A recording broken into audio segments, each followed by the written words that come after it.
Good evening, everybody. I'm John Allen Gay, the Executive Director of the John Quincy Adams Society. Welcome back after a few weeks hiatus to another one of our Wednesday evening digital discussions.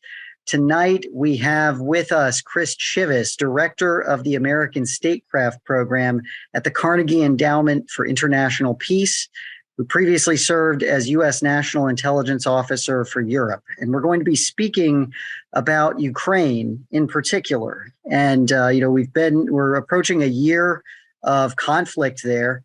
And I think it's a good time to take stock, to look back, and to also look forward and think about some of the things that may be in store in the coming year. So to start off, Chris, how does the situation in Ukraine look to you right now? I've been hearing some very different things, assessing, for instance, the military balance, ranging from, Ukraine might make a serious attempt at Crimea by the end of the year, all the way to, the Russians could be positioned to make some gains in the spring once their mobilization kicks in. It seems like a lot of people are kind of leaning toward the middle of some sort of stalemate, but I'm curious where you would come down on some of these questions.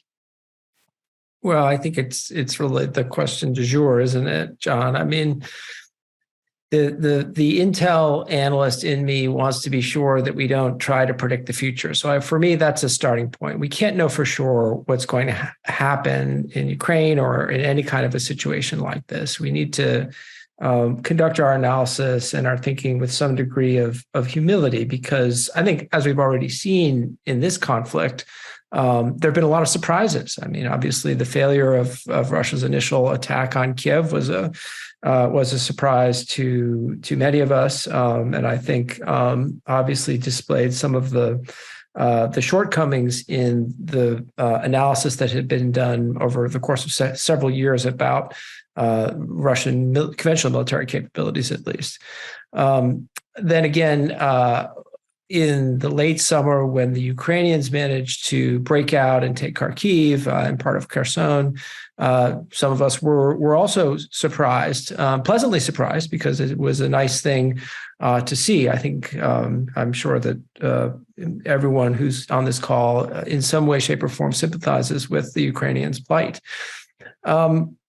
But in terms of where we are and what the reality is, it's been a year, and there hasn't been any major change in the battlefield other than the reversal of Russia's initial attempt to take Kiev.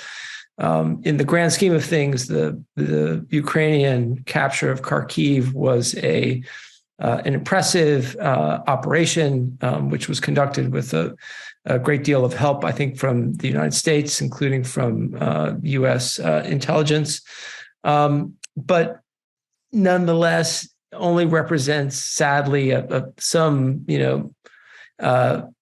relatively minor portion of the territory that Russia still occupies in the Donbass, and of course Crimea, which you mentioned in your question. So, if we look ahead at scenarios, I think it's really important to recognize that the longer that this conflict goes on, the greater the chances that Russia could figure out some way to break through and either push back towards Western Ukraine or even mount another ground assault on Kiev. This isn't the most likely scenario right now, but it's something that we shouldn't rule out. And I hope that decision makers in Kiev are cognizant and realistic about that as a possibility, even if it's a lower probability one. On the other end of the spectrum, just from my conversations with people who are following this very closely in the government, the prospects for Ukraine to take Crimea are extremely low, given a range of factors right now. And the escalation risks would be, in my view at least, very, very high. I mean, I don't have a crystal ball that explains what's happening in Vladimir Putin's head right now.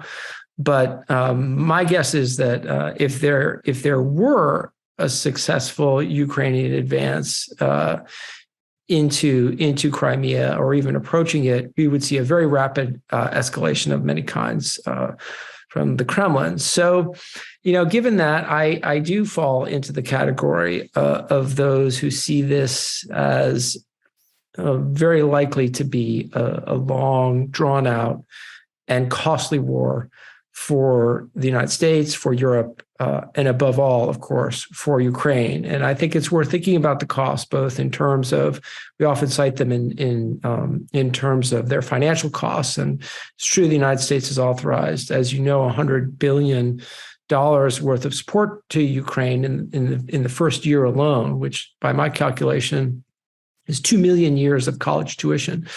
So the costs are very real for the U.S. But obviously, the real costs are the human costs of the war, which I think is too easy to forget. It's the potentially hundreds of thousands of people who have already died. We don't have good numbers, but it certainly could be that high if this war goes on for another year. Those are enormous numbers. But it's also the millions of Ukrainians who are going to be stuck perpetually in Europe, especially weighing on countries like Poland if the war doesn't come to an end. So it's a sad way to start 2023, but these, in my view, and I think, as you've pointed out, a growing number of others are just the most realistic assessment of the situation. And for those of you in the audience, feel free to join in. We've got the Q&A feature open at the bottom of your screen. Feel free to ask questions or upvote others' questions that you'd like to hear. I'd like to kind of follow up on what you mentioned about escalation, particularly in the case of significant Ukrainian gains in the east. There have been some folks who have been saying, this war has shown the limits of Russian power. It has weakened Russia further, and their red lines have been getting crossed. That they had some very tough language about the kinds of support the West could provide and implying that really bad things would happen. They've said similar things around the offensive on Kherson. And it seems like none of that has paid off. There's a bit of an image taking hold in some circles of Russia as a bit of a paper tiger when it comes to these, the alleged red lines. I'm curious what your thoughts are on that. I think the Kremlin is full of it, and that just because they say something is a red line doesn't mean it is a red line. That doesn't mean that they don't have red lines, though. And I think this is where the confusion lies in the discussion that you're talking about. Russians will make threats and then not follow through on them. And so then people say, well, they must have no red lines. But this is, of course, not true. They're out there somewhere. We just don't know exactly where they are. And my own view has been that we ought to exercise caution as Ukrainian forces advance. And I think that's, many other people, of course, share that view. The question, I guess the thing that concerns me is it's partially about red lines, and I would be surprised if Crimea were not one. But it's also a question of how it unfolds. I mean, if you look at the rapid advance of Ukrainian forces into Kharkiv at the end of the summer, that got the Kremlin's attention, right? And brought about a range of rhetorical statements, nuclear saber rattling, and the decision to do a partial mobilization. And so I think it is these kinds of discontinuous advances or sudden advances of Ukrainian forces that are most likely to bring about escalation, whereas a gradual grinding war is somewhat less risky. But it's just also at this point in time, it's just not that likely to succeed, at least succeed in the terms that the Ukrainians themselves have laid out, which is to retake not only the territory that they've lost over the course of the last year, but also all of the territory that they've lost to Russia since 2014. How might we figure out, at least get a basic grasp of where Russia's red lines might be, if they're not necessarily a reliable narrator on those red lines? There have been folks who have been expressing concern that Russian signaling is not very clear these days, which raises concerns across a whole set of issues, not just Ukraine. Yeah, I mean, I think the unpredictability of Russia is just an area of concern, and I think also our ability to understand the Kremlin hasn't been very good. And I should talk about a little bit maybe about how I view the role of the intelligence community in all of this. The intelligence community did a fantastic job of warning about this invasion. And I think the Biden administration was rightly forward-leaning in its release of intelligence to the public and to allies in order to make the case that, this was really going to happen. And they were obviously fighting an uphill battle, given the history of the Iraq War, which is such an important reference point for so many people. So I commend them for that. In general, and this is not so much the U.S. intelligence community as just the broader analytic and foreign policy community, has gotten Russia wrong and has gotten Putin wrong a lot of times before. In 2014, it was little green men, which seemed to us to be something that was totally unthinkable. The idea that a sovereign nation like Russia would do this silk glove takeover of Crimea using special forces was something that we really had never contemplated. But when you looked at it afterwards, you said, well, of course they did. Why would they not do that? And similarly with Putin's decision to intervene in Syria, this was something that, many analysts believe would never happen. Why would he do this kind of a thing? But he did it anyway.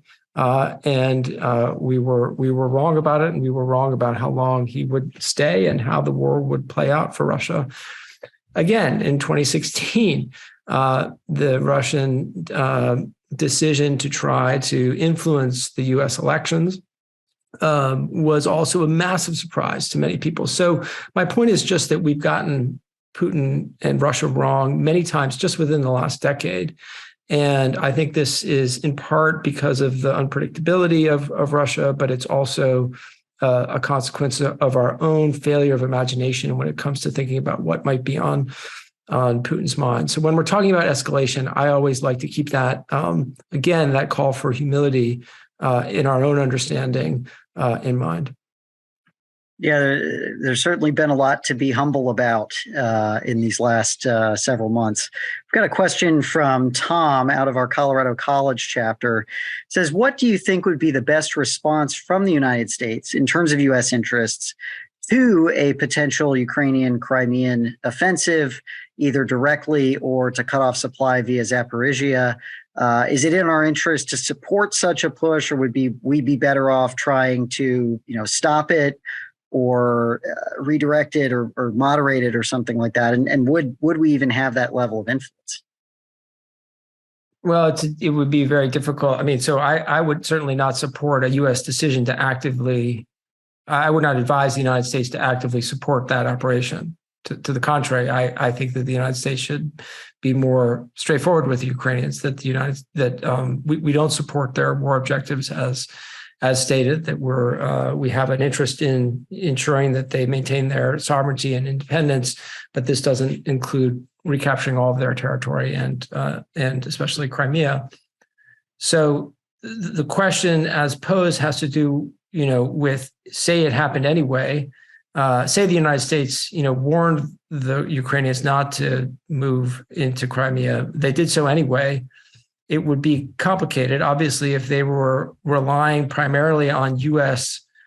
weapons. We could try to tell them not to do it, but we wouldn't have that much influence in the near term on their operations. And I can think that if those operations were going well and very successful, they would be pretty hard pressed to slow down. And frankly, the U.S. government would probably be divided, because I think you would have some people arguing at the decision-making table that we should allow the Ukrainians to go forward, and we would have others who would be taking a position more similar to my own. So the total effect, were this kind of situation to arise, the U.S. influence in that near term would be pretty pretty limited. We So could we've got stop a providing them with intelligence, I guess, is the one thing that we could do for strikes. Yeah. Well, we've got a question, sticking on this theme of escalation and escalation risk. We've got a question from David out of the University of Miami about how willing Russia will be to tolerate the increasing provision of advanced and effective weaponry. And I think maybe we could reflect more broadly on some of these increased provisions of weapons, both in quantity and kind. Before the war, there was controversy in the Obama era about whether to provide, Javelin anti-tank missiles and some fairly basic stuff, which now they have received in abundance and much more. We recently agreed to provide the Patriot air defense system. There's been conversations about providing main battle tanks. I've started to hear some rumblings about fighter aircraft again.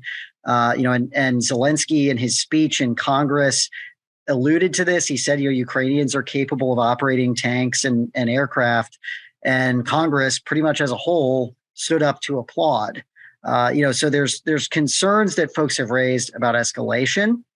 There's concerns that folks have raised about, some of these more advanced weapons falling into the hands of Russians, or the Russians gaining combat experience or MASint against these weapons as they're in operation, that maybe the logistical support or the training support required for some of them would be excessive, or get Americans into areas where we're at a much higher level of involvement in the conflict. I'm curious what your thoughts are around some of this weapons provision, whether you think those concerns are valid. I mean, my views on this have changed somewhat for the reason that you laid out, which is that some of these weapons have proven to be less escalatory than we initially feared, than I would have expected a year ago. So I'm a little less concerned than I was. On the other hand, if you're talking about weapons that have a capability to strike, deep into Russian territory, those are the ones that make me worried. And that would include a range of things that the Ukrainians are asking for, but not getting for the Biden administration, such as obviously fighter aircraft or ATACMS, which has been a major point of debate. Obviously, there's a number of people in Washington who would like to see the Ukrainians given ATACMS. But the administration so far has held the line on the grounds that the ATACMS have a range which would be too escalatory, and so have drawn the line on with the HIMARS. But I don't know what to say beyond that. I mean, there is a potential for escalation. We just don't know exactly where it is what I said, as I said before. And it's important to proceed, with extreme caution in the provision of any additional weapons. I mean, the biggest weapon system that the Ukrainians have gotten recently is, of course, the Patriot missile system, which you can argue that because it provides them with defensive capability, it will allow them to strengthen their offense. But I think that in this case, given the fact that their infrastructure is under assault from Russian air power, it's a little bit hard to make the case that it's really going to give them that much of an offensive advantage. And in that sense, we probably ought to look at the Patriot system. After all, I think they're only getting, I don't remember, I think they're only getting one battery anyway, as anything other than basically a humanitarian, aiming towards a humanitarian objective of trying to protect citizens in Kiev.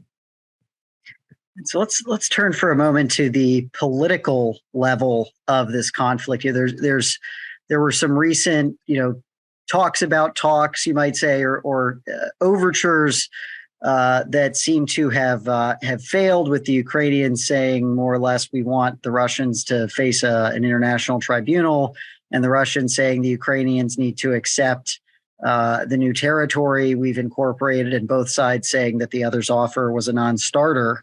So let's maybe look at some of these different political forces that are in play here, maybe starting with Russia.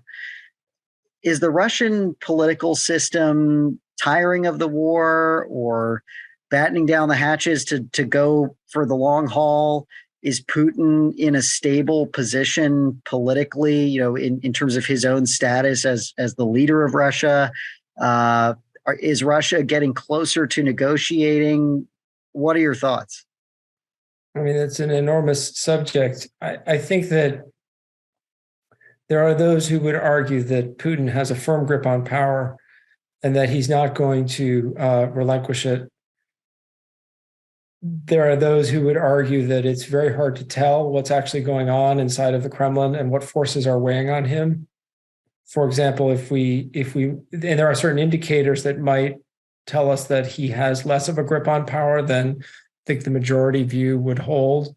For example, if we were to see major protests in the streets of St. Petersburg and Moscow, that might be a sign that there is more going on that threatens his grip on power than we can see from the outside.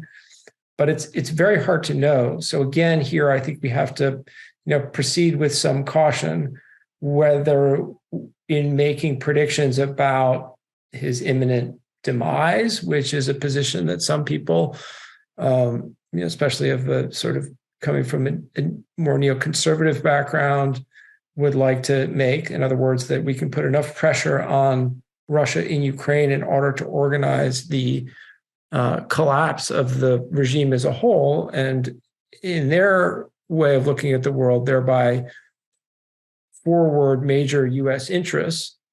On the other hand, those who say that there's no chance whatsoever that Putin would ever lose his grip on power, I think I probably come closer to that perspective in my own thinking, but would still want to keep open the possibility that,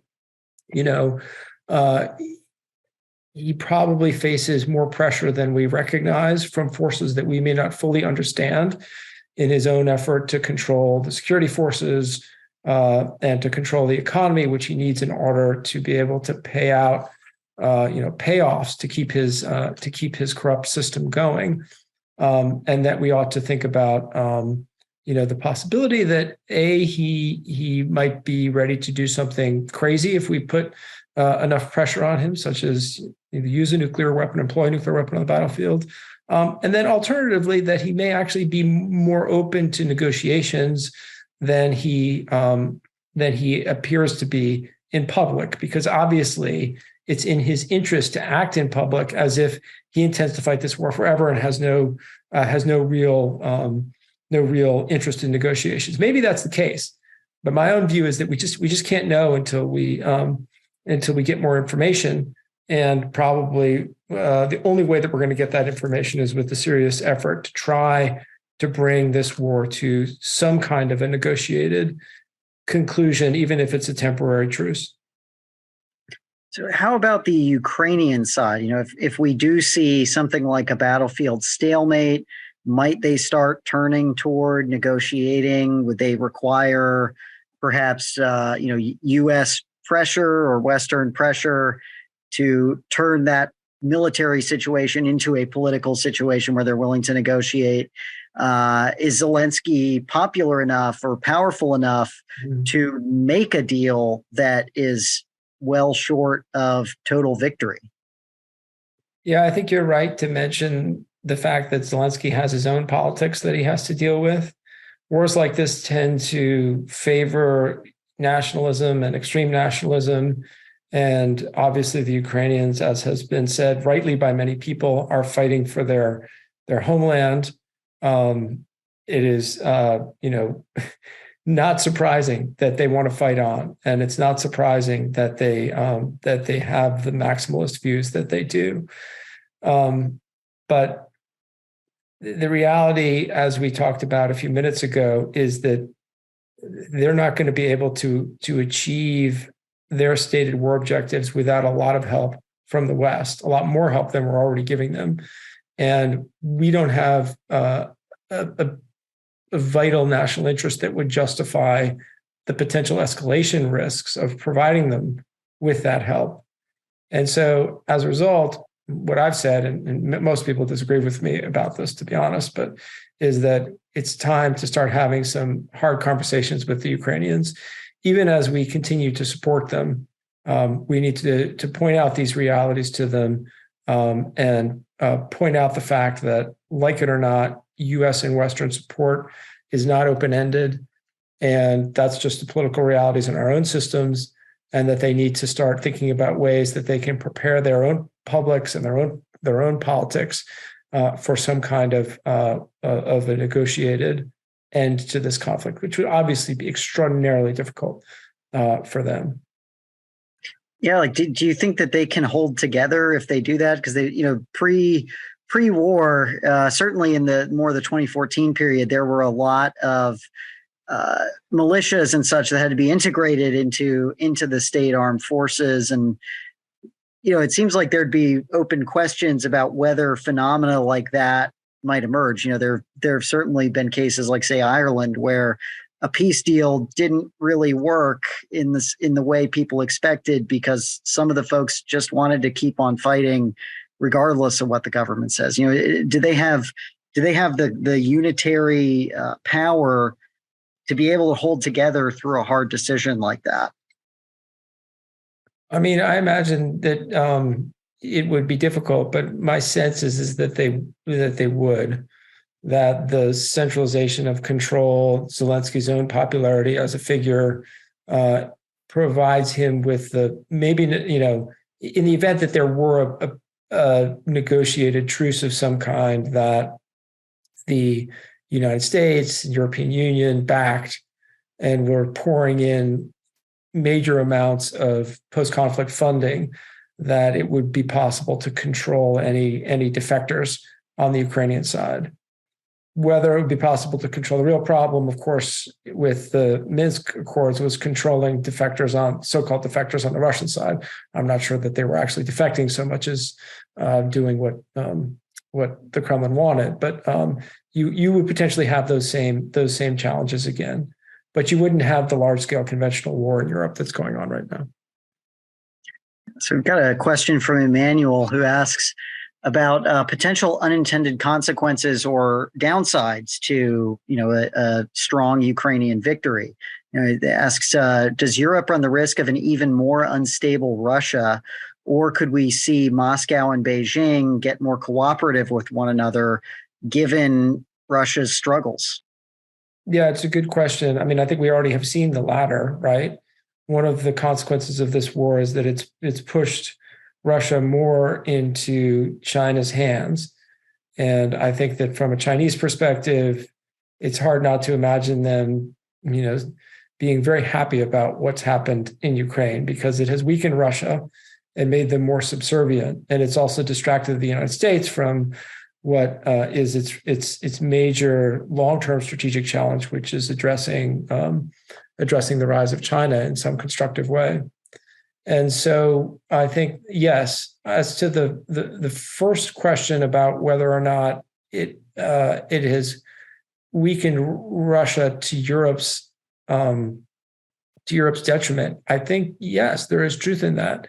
But obviously it's Russia's own fault, because they're the ones who invaded Ukraine.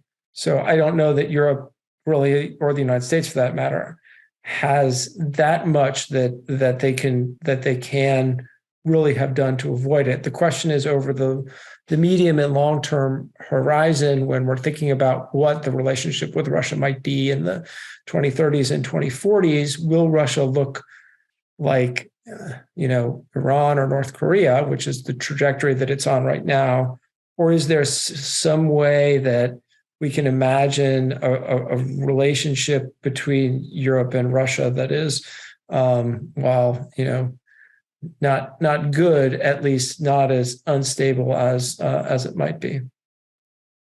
Yeah, I was over in Eastern Europe a few months ago, and some of the conversations I had there, I'm kind of curious. I think some of the people there might say, isn't a whole lot of Russian weakness a good thing? Like, why should we want a relationship with them that is based on really anything other than their isolation? Why not squeeze them out of Europe and kind of make them sit in the corner, a la North Korea? Well, I don't think they've been to Seoul recently, but it's under threat of North Korean artillery. I think, obviously, you can take, NATO member states, NATO nations have an interest in Russia being somewhat weak. But it turns out it actually was at least somewhat weak militarily. It turns out it already was a lot weaker than we thought. So the concern is that if you weaken Russia economically and politically too much, you'll end up with an unpredictable basket case with nuclear weapons. And that's obviously not in the interests of security of anyone. Now, the frontline states in Europe, if you're talking about Poland and the Baltic states, for example, they are most concerned about the conventional threat because they face it most directly.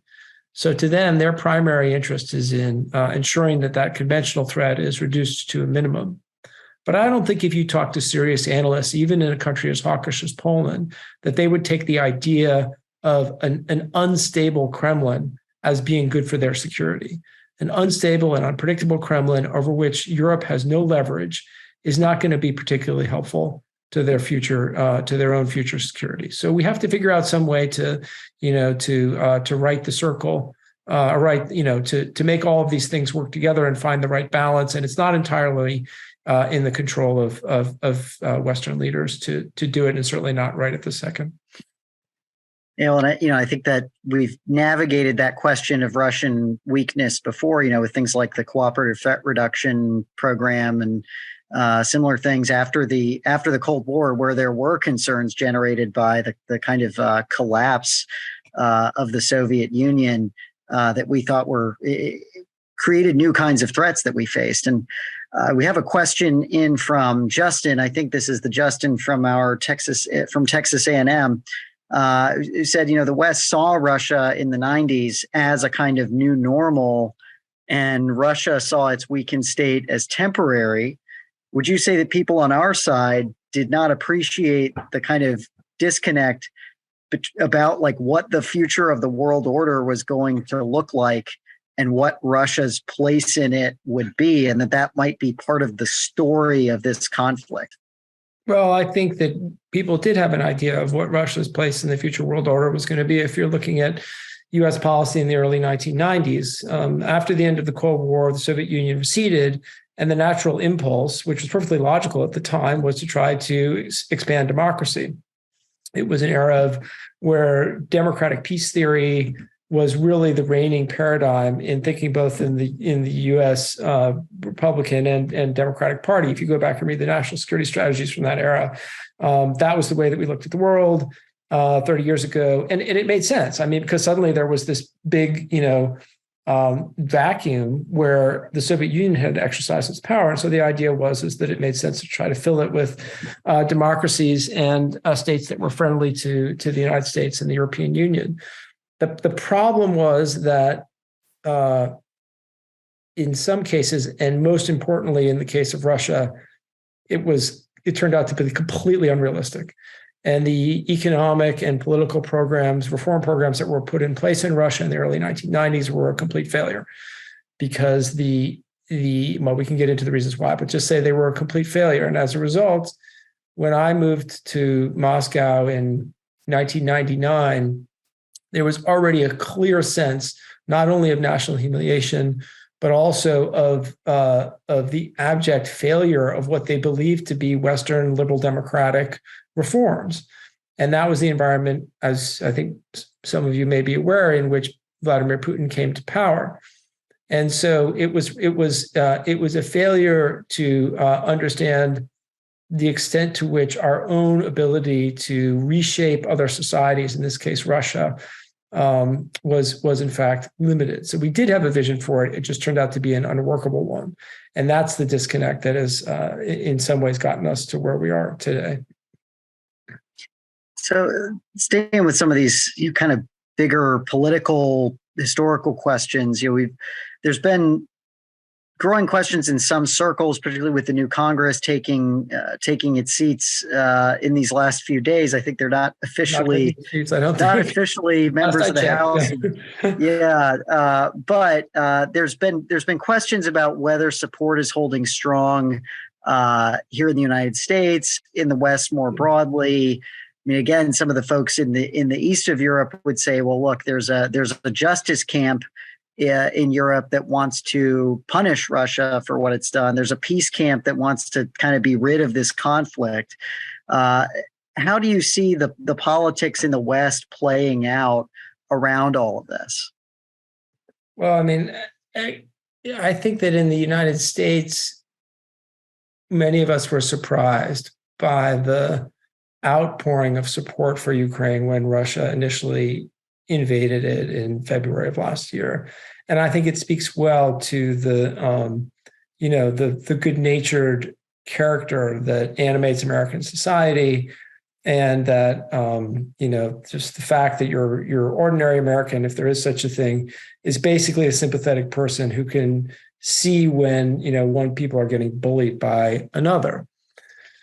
Now, that very high level of support, however, has steadily declined over the course of the last year. If you look at opinion polling in March of last year, as opposed to June, as opposed to more recent polling in the fall, and when you combine that decline in public opinion polling with the fact that both on the left and on the right in Congress, we've obviously seen statements that suggest that American support for Ukraine is limited. It's pretty clear that that there's going to be a continued decline. I mean, perhaps there's a floor somewhere. We don't know where it is, but it's never going to be as high as it was in February or March of last year, unless Putin comes to the Ukrainians' rescue by doing something extremely stupid, like murdering a bunch of people with chemical weapons or something like that. I mean, then you might again see a spike in U.S. willingness to support the Ukrainians. You might see increased pressure on the administration to take actions which would be reactionary, and we could get into a very dangerous kind of an escalation.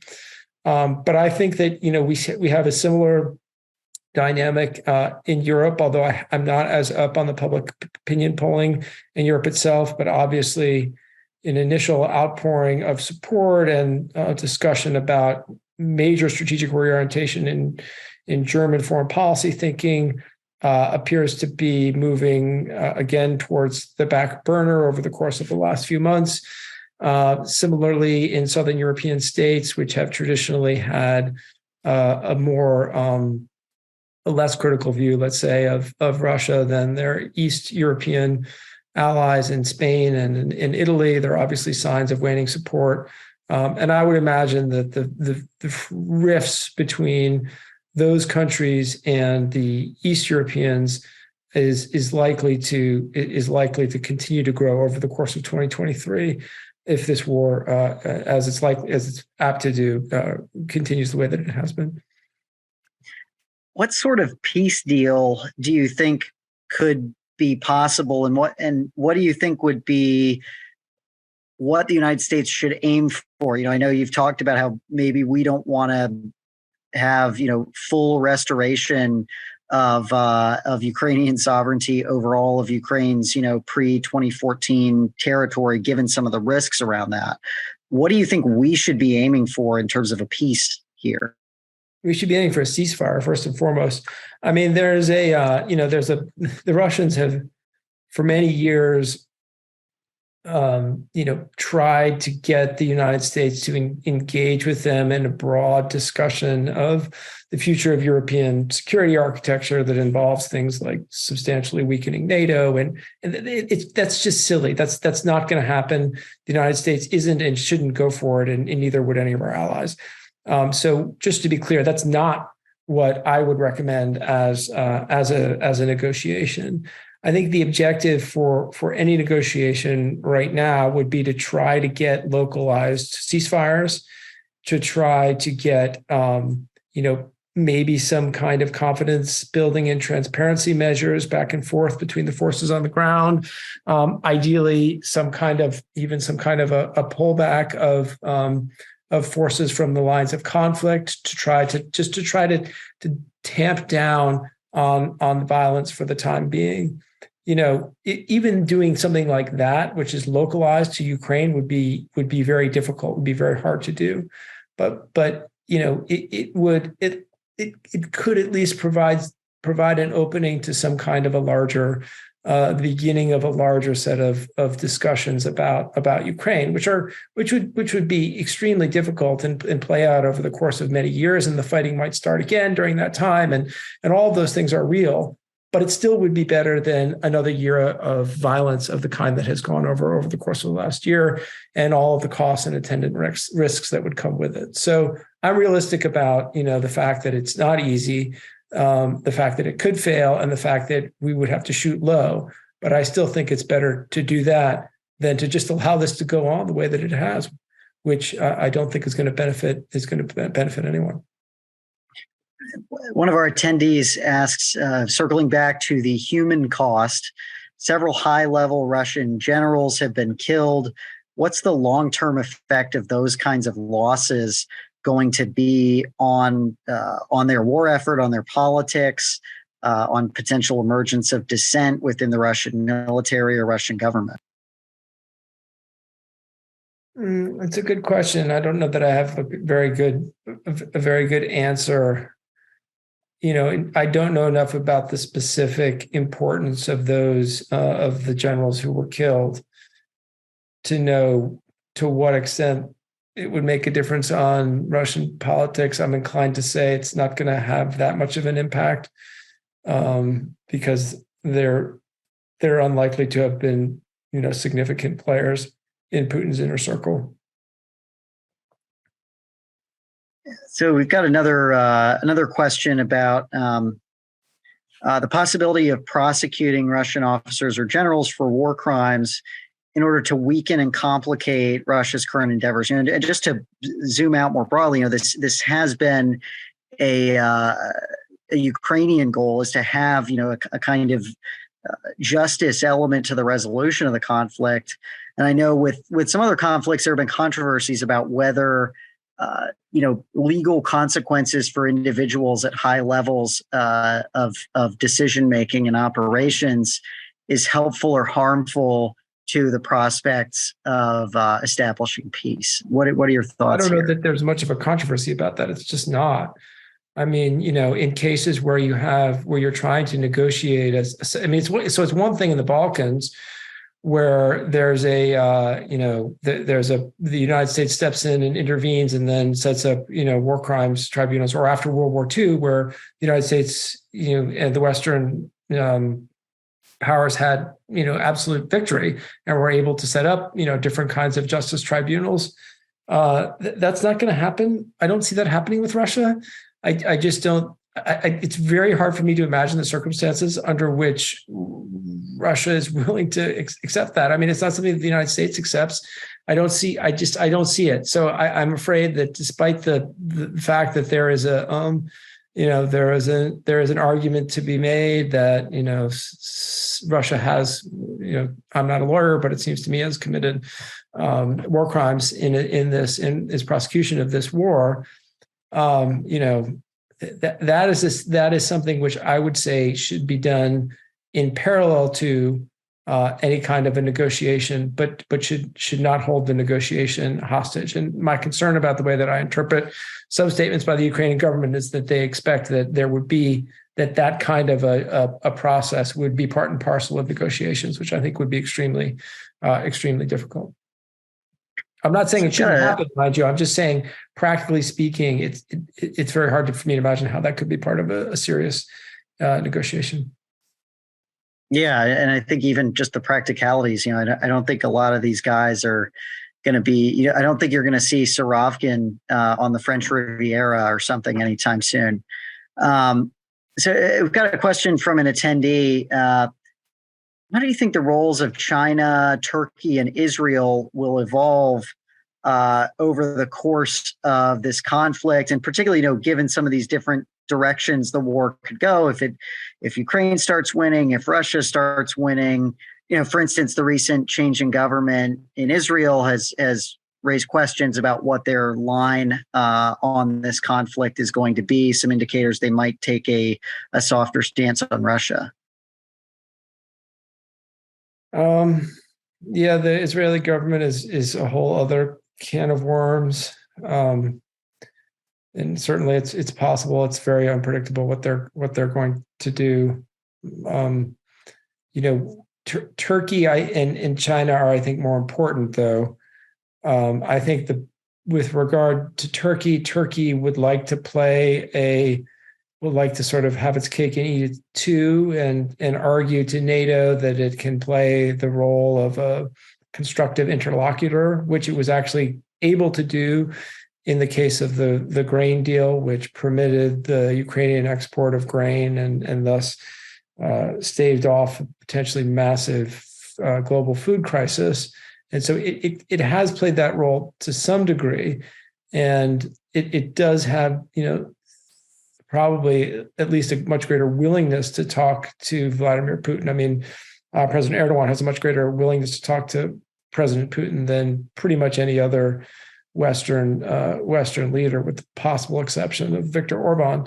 So in that sense, they could potentially be of some use. But it's only as an interlocutor. They don't really deliver anything that the Russians would want or need, and their credibility with their NATO allies has obviously gone through the floor on account of their interest in holding up Finland and Sweden's accession to NATO on, for utterly unrelated domestic political reasons. I mean, even though you can raise, I have raised questions about the process that Finland and Sweden followed towards accession in NATO. But I would not say that what Turkey is doing is at all fair or in the spirit of being a good ally, because what they are doing is holding up Finland and Sweden's accession to NATO for entirely unrelated reasons that have to do with their bilateral relationship with Sweden in particular. So, it's difficult with Turkey. With China, the big question is how far are they willing to go to support the Russians, right? So it's clear President Xi in the last couple of weeks has restated his political support for President Putin. And that's obviously very valuable in and of itself to Putin. As far as I'm aware, the Chinese have not provided any lethal weapons to the Russians. If they did decide to do that, that would obviously be a very big step. And I think they know it. I think they know that it would turn a lot of European public opinion against China. And so they're going to try to walk a sort of tightrope between helping Putin as much as they can get away with, as long as it doesn't infuriate Europe, which they would like to split from the United States, given that they increasingly, I think, see the hope of a U.S. taking a less hostile position towards Beijing as potentially a lost cause at this point. Got a question from Jack. What do you see as the options for the Russian military and state to up the ante and get their military effort back on track? Or are there any options? Well, it's a good question. I mean, the big, so there's two ways that there's a couple of different things that they can do.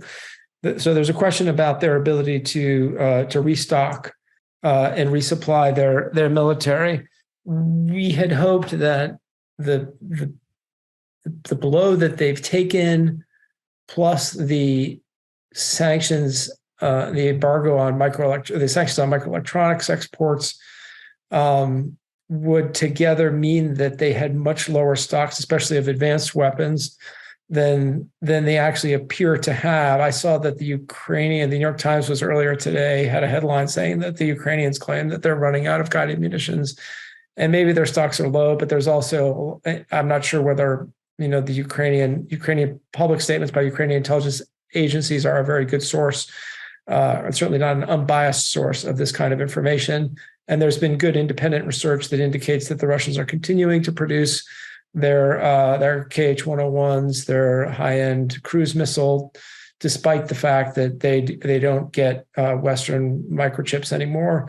So there's a little bit of uncertainty about whether or not how long and to what extent they'll be able to keep up the production of their high-end weaponry. But the problem, of course, is that if they run out of high-end weaponry, they'll probably just go down the ladder and use larger quantities of lower end weapons, which will just mean more civilian casualties and more destruction. I mean, after all, that's basically the approach that they've taken by mobilizing 300,000 reservists and throwing them into the battle in some cases without very much training. So what I would expect to see the Russians do is to go down. They can do a couple things. One is to continue to produce on some level their advanced weaponry. Two, which I didn't mention, is they've had some success in procuring weapons, obviously from Iran and from North Korea. And it's been more difficult than we would like to try to stop that because, obviously we don't have a whole lot of extra leverage over Iran and North Korea right now. And then third, as they run out, they'll just resort to more old-fashioned and probably brutal means to prosecute the war. Got a question from Thomas. What do you think are the costs of this war to Russia compared to the cost of Afghanistan? The Russian war in Afghanistan.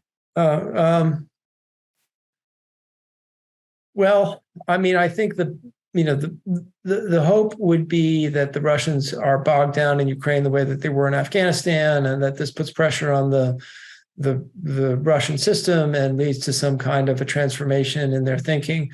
The problem with that line of argument is that there were so many other factors that brought about the glasnost and perestroika, which ultimately led to the end of the Cold War. There were many other contextual political and economic factors that were in play, that it's hard to draw a direct parallel between the strategic consequences of between what the strategic consequences of Ukraine might be for Russia and what they were in Afghanistan. Certainly, the longer the war goes on in Ukraine, it is true that this is costing Russia, and that's not a bad thing. Although I would caution, as I did a few minutes ago, that there is a point at which it could create instability in Russia, and we need to think seriously about whether or not that's really something that we want, because a coup in the Kremlin, might turn out to be a good thing for us if miraculously some kind of a liberal-leaning, reform-minded, Europhilic successor to Putin emerges, but it just doesn't seem that likely. More likely we would either have chaos, which is hugely dangerous in a country with nuclear weapons, or we would have someone who was equally, if not more, of a nasty autocrat with an axe to grind about NATO. Let's get another question from one of our attendees. Agree or disagree? A generation of sanctioned pariah Russia would significantly reduce the threat of their currently formidable nuclear weaponry by making them unable to bear the costs of maintenance at current sizes and unable to develop new technology to overcome anti-nuclear weapon systems such as our own. So there's two parts there. I mean, one is about I think this is not so much anti-nuclear weapon systems as American missile defense systems. And so one of the things that we have said repeatedly to the Russians about our missile defense system is that it doesn't have any capability against Russian strategic nuclear weapons because the numbers are too high. And that's true. Our missile defense, I worked on this quite extensively when I was in the Pentagon. Our missile defense systems have a capability against a couple of Iranian or North Korean missiles being shot at the United States. And that's a good thing as long as they don't have too many. But we don't really have any significant capability against if Russia decided to shoot off 1,000 warheads at the United States, 1,000 missiles or of some form at the United States, we would not be able to shoot all of them down. It's just, that's not what the system is designed for. So I wouldn't see a major change in that if Russia were to experience a sustained economic downturn, which is what I think it probably will experience as a consequence of the sanctions. It's just not going to be as bad as we initially had hoped it would be. With regard to the maintenance of their nuclear forces, I think that they're going to go to great lengths in order to ensure that that's possible. This is not a free market economy. It's an economy in which the Central government can spend money on what it wants to spend it on. And I can guarantee you, probably more than anything else that I've said, that they're going to view nuclear weapons after this as their ultimate guarantee of security, and they're not going to allow anything to happen to them that would draw into doubt the readiness of their strategic nuclear forces. So I'll close with the question that we ask all of our guests at the end. What's one piece of advice that you would give to someone who wants to follow in your footsteps professionally?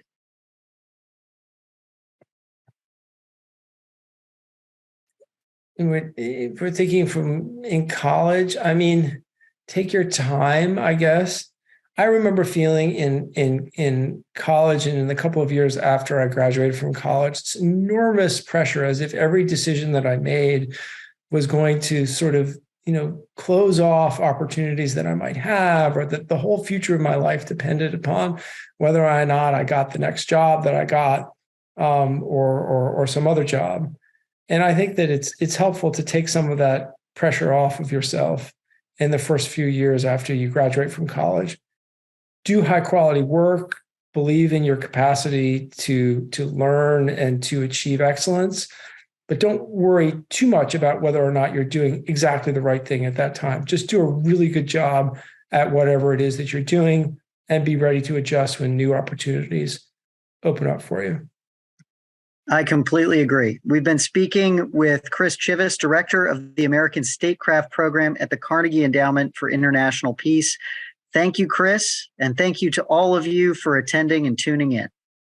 Thanks, everybody.